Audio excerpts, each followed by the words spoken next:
Hello student. आज इस video के अंदर हम 11th क्लास के कुछ एक टॉपिक डिस्कस करेंगे। 11th क्लास के अंदर स्टार्टिंग से लेके चल रहे हैं। अब हम 11th क्लास के अंदर स्टार्टिंग में हमारे पास फिजिक्स के अंदर हमारे पास आता है मैथमेटिक्स के कुछ एक फॉर्मूले जो जीरो यूनिट के नाम से जानी जाती है। इसको आप मैथमेटिकल टूल्स के नाम से भी जानते हैं। ठीक है, तो इसके अंदर क्या है, कुछ एक मैथमेटिक्स के ऐसे फॉर्मूले हैं जो हमने कुछ एक तो मैट्रिक स्टैंडर्ड तक पढ़ चुके हैं, लेकिन कुछ एक ऐसे हैं जो मैट्रिक के अंदर भी नहीं आए हमारे पास। तो वो अब हम कैसे डिस्कस करेंगे। अब जैसे कुछ एक तो ऐसे टॉपिक हैं जैसे डिफरेंशिएशन, इंटीग्रेशन, ये एक ऐसे टॉपिक हैं जो +2 के मैथमेटिक्स में आएंगे, बहुत कॉस्टली चैप्टर है आपके पास। लेकिन अब जिन बच्चों ने बायो ले रखी है, अब उनके लिए डिफरेंशिएशन और इंटीग्रेशन तो दिक्कत होगी, तो वो हम +1 के अंदर डिस्कस करेंगे। तो इसके अंदर ये हमारे पास जीरो यूनिट है। पहले इस बेसिक से स्टार्ट करते हैं, उसके बाद फिर हम आगे बढ़ेंगे। तो सबसे पहले हम मैथमेटिकल टूल्स, जो हमारे पास मैथमेटिक्स के कुछ एक फॉर्मूले हैं जो हम इसके अंदर डिस्कस करेंगे। तो कुछ एक तो बेसिक बातें हैं जो आपने मैट्रिक स्टैंडर्ड तक पढ़ चुके हैं, लेकिन यहां पर अब हम वो सारी चीजें डिस्कस करेंगे एक बार जो फिजिक्स के अंदर जो सबसे ज्यादा यूज होती है। हालांकि मैट्रिक के मैथमेटिक्स में हमने बहुत कुछ पढ़ा है, लेकिन यहां पर हम वो चीजें पढ़ेंगे जो +1 और 2 के अंदर जो फिजिक्स में सबसे ज्यादा यूज होती है। तो इसमें हमारे पास जनरली हम स्टार्ट करते हैं, स्टार्टिंग से लेके चलता हूं मैं आपके पास। जैसे हमने पढ़ा था मैट्रिक के अंदर कि जैसे 1 प्लस में x की पावर 2 है, तो इसको हम आसानी से सोल्व कर लेते थे a प्लस बी के होल स्क्वायर से। तो इसका आ गया हमारे पास a square plus b square plus में 2ab। ठीक है, सिंपल सोल्व हो गया। लेकिन पावर 3 है तो भी सोल्व कर लेते थे a प्लस बी के क्यूब से। लेकिन कह रहा है कि मान लो हमारे पास पावर कुछ इस टाइप की आ जाती है 2/3, तो इसके लिए हम फिर कैसे सोल्व करेंगे। तो इसके लिए हमारे पास यहां पर आएगा एक बाइनोमियल थ्योरम। बाइनोमियल थ्योरम के नाम से जानी जाती है इसके अंदर एक टॉपिक। ठीक है, जो हम इसके अंदर हम डिस्कस करेंगे। क्या है बाइनोमियल थ्योरम। कह रहा है जैसे मान लो हमारे पास कुछ इस टाइप से दिया हो 1 प्लस में x की पावर n, तो इसको आप कैसे लिखेंगे। इसके लिए एक्सप्लेनेशन होता है 1 प्लस में nx प्लस में n into n minus 1 x square by factorial 2 plus में सोन ऑफ 2 ऐसे चलते जाएंगे n into n minus 1 n minus 2 x की क्यूब बाई फैक्टोरियल 3 ऐसे चलती जाएगी। ठीक है, अब कहोगे सर इतनी लेंथी कैसे याद करें हम। तो यहां पर फिजिक्स में इतनी लेंथी याद करने की जरूरत नहीं है, हमें सिर्फ फिजिक्स में यहां पर इसके 2 स्टेप यूज करने हैं।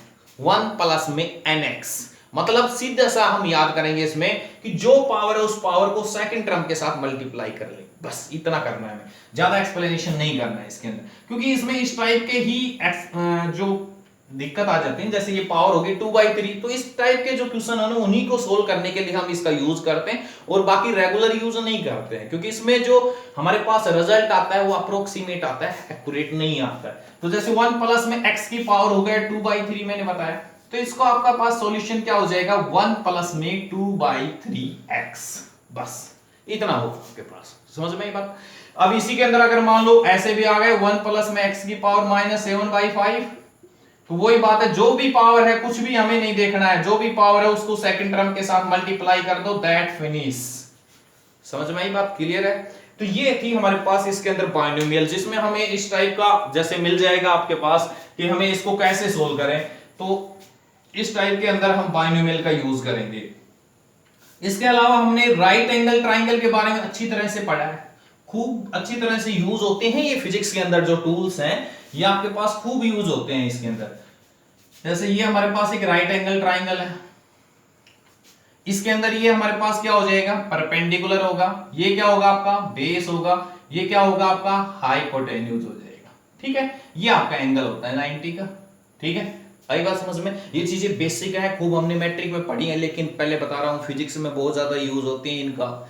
ठीक है, तो अब इसी के अंदर मान लो हमें साइन थीटा निकालना पड़ जाए, एंगल आपके पास थीटा दे रखा है, तो हमारे पास साइन थीटा क्या हो जाएगा। इसमें साइन क्या होता है भैया, ये आपको याद रखना पड़ेगा, परपेंडिकुलर अपॉन में हाइपोटेन्यूज, परपेंडिकुलर अपॉन में हाइपोटेन्यूज।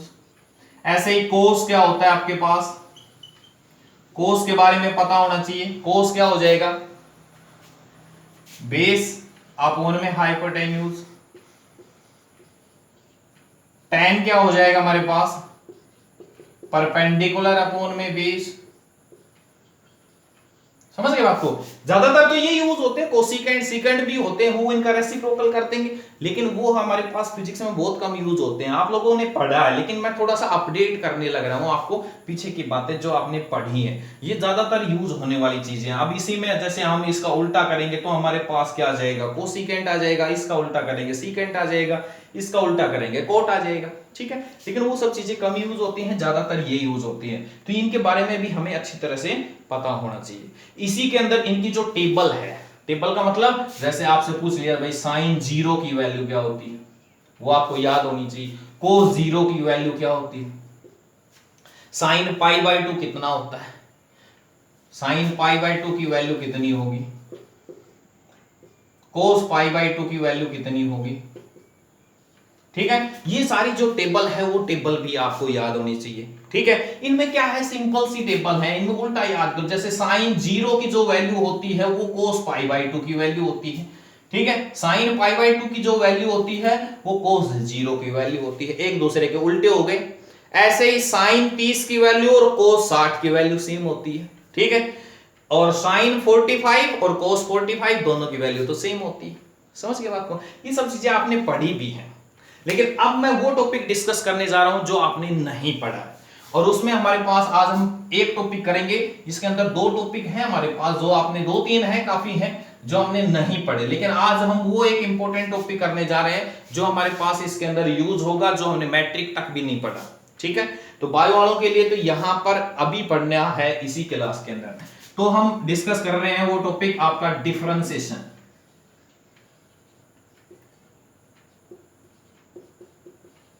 डिफरेंशिएशन ये हमारे पास टॉपिक है, ठीक है। किसी भी कोई भी आपके पास क्वाड्रेटिक इक्वेशन दे रखी है, उसका डिफरेंशिएशन कैसे करेंगे, तो देखिए ये हमारे पास फॉर्मूला होता है d/dx इनटू में x की पावर n, इसका हमें डिफरेंशिएशन करना है, ठीक है। तो इस d, यहां पर ये जो d लगा हुआ है, ऐसे कहीं भी क्वाड्रेटिक इक्वेशन के साथ में d लग जाए, इस d का मतलब होता है डिफरेंशिएशन करना है हमें, ठीक है। और dx का मतलब हो गया differentiation with respect to x करना है, ठीक है। अब करेंगे कैसे, करने का क्या तरीका है, तो करने का ये तरीका बिल्कुल सिंपल सा, जो भी पावर होगी उस पावर को आगे लेके आ जाएंगे और उस पावर में से 1 माइनस कर देंगे। ये होता है हमारे पास डिफरेंशिएशन करने का तरीका, ठीक है।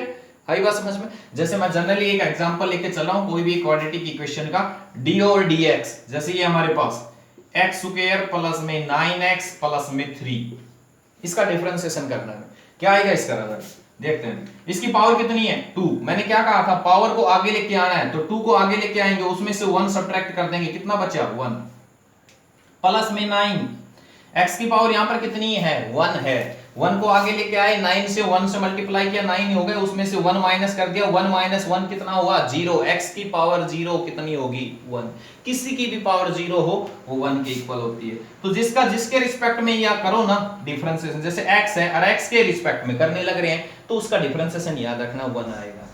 जिसके साथ x नहीं है वो कांस्टेंट काउंट होगा और कांस्टेंट का डिफरेंशिएशन आपका 0 होगा, तो यहां पर आपके पास इसका डिफरेंशिएशन कितना आ जाएगा 0 आ जाएगा। तो इसका कितना हो गया आंसर 2x प्लस 9।